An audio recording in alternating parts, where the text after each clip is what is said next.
Harrison Ford. Picture this. An 83-year-old legend with that lived-in charm sits down for an interview. No filters, no PR-safe words. The host leans forward and tosses a question most actors would bat away. Across all those decades, who really knocked you off your axis? He doesn't flinch. He smiles like a man who's earned his candor and says, 7. Not, maybe, not, I shouldn't say. Just 7. The room goes quiet. Then he laughs, low and warm, like he's opening a time capsule he kept in his back pocket for 50 years. All right, he says, let's do it. And we all lean in. Now, this isn't a tabloid roll call. It's a salute equal parts respect, mischief, and memory. A little nostalgia, a little heat, and a whole lot of honesty about the kind of presence that can rattle even the coolest guy in the room. Carrie Fisher. First up, the rebel who turned banter into fireworks. He talks about the days when they traded lines like sword fights and tried not to crack up between takes. She was quick, blisteringly quick, and funnier than anybody had a right to be at that hour of the morning.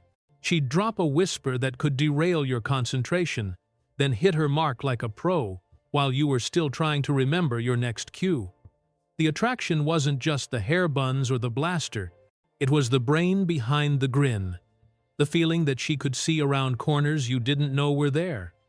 On screen, sparks. Off screen, a tug you never quite shook loose. If she'd said, "Let's get gone," you'd have needed a map to find your way back. Sigourney Weaver. Then there's the Queen, who made a whole genre sit up straight. He swears the first time he saw her, he knew. This is what authority looks like. Not loud, not flashy, just completely in command. She walks into frame, and the air changes pressure. You start talking faster, trying to keep pace with her calm. That cool steadiness, that rare smile that means, and she's already 6 moves ahead. It's dangerous in the most addictive way. He jokes that if they'd shared a set in the 80 seconds, professionalism would have lost the fight by lunchtime. Because some people ask for attention, she makes you hand it over. Sophia Loren. Now we're in the realm of capital S stardom. He admits he used to watch her films like homework he actually wanted to do. Not for the costumes or the scenery, but for that impossible balance of warmth and wildfire. She could stand still and say everything. Confidence poured off her like light. If she liked you, it felt like the sun came out. If she didn't, you'd spend the next year trying to earn the weather back.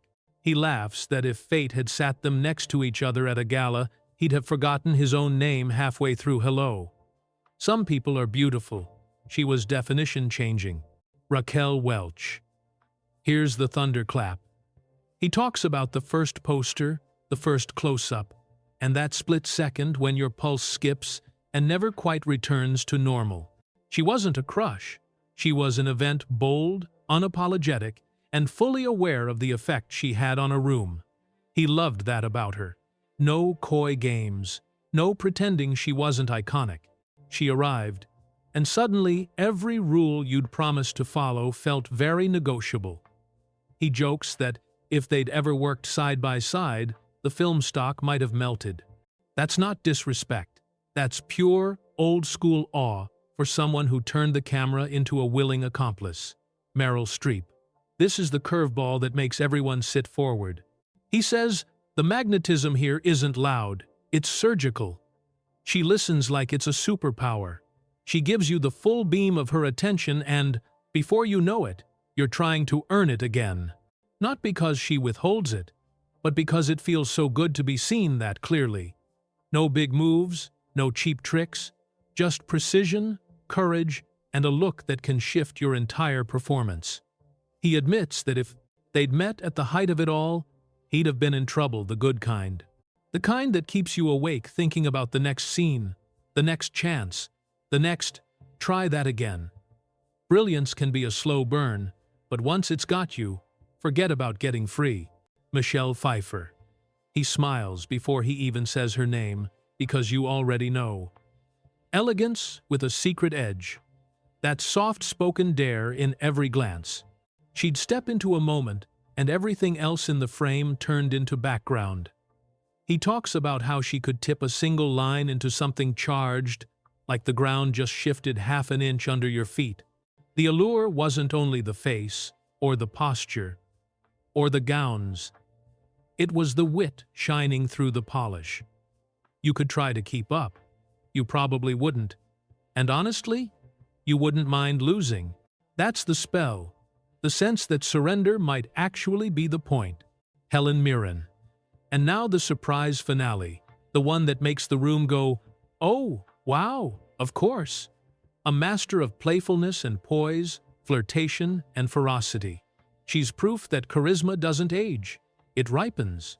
He loves that she can be wicked in one breath and regal in the next, like she's switching instruments mid-song without missing a note. There's danger here too, but it's not reckless. It's deliberate. She knows exactly how much voltage to send through a scene, and everyone else adjusts to her current. He swears that if she ever locked eyes across a table and raised an eyebrow, even the toughest guy would forget he was supposed to act cool. So what ties all seven together? Not just beauty, not just fame. Presence. That rare, disarming presence that makes you forget the furniture, the lights, the crew, the clock, everything but the human being right in front of you. He's not spilling secrets to gossip. He's tipping his hat to the artists who shook him, challenged him, and, yeah, tempted him. It's a tribute wrapped in a grin. Now, before 4, anyone gets precious about it. No, this isn't a confession booth. It's a veteran saying out loud what most folks keep in their heads. Sometimes someone walks into your orbit and you think, if circumstances were different. We've all had a short list like that. His just happens to include legends. He leans back after the last name, clearly pleased he went there. At this age, he says, why pretend I never noticed? There's no malice in it, no tall tales, just a little truth with a wink. Decades of stories distilled into 7 names, and the feeling they left behind.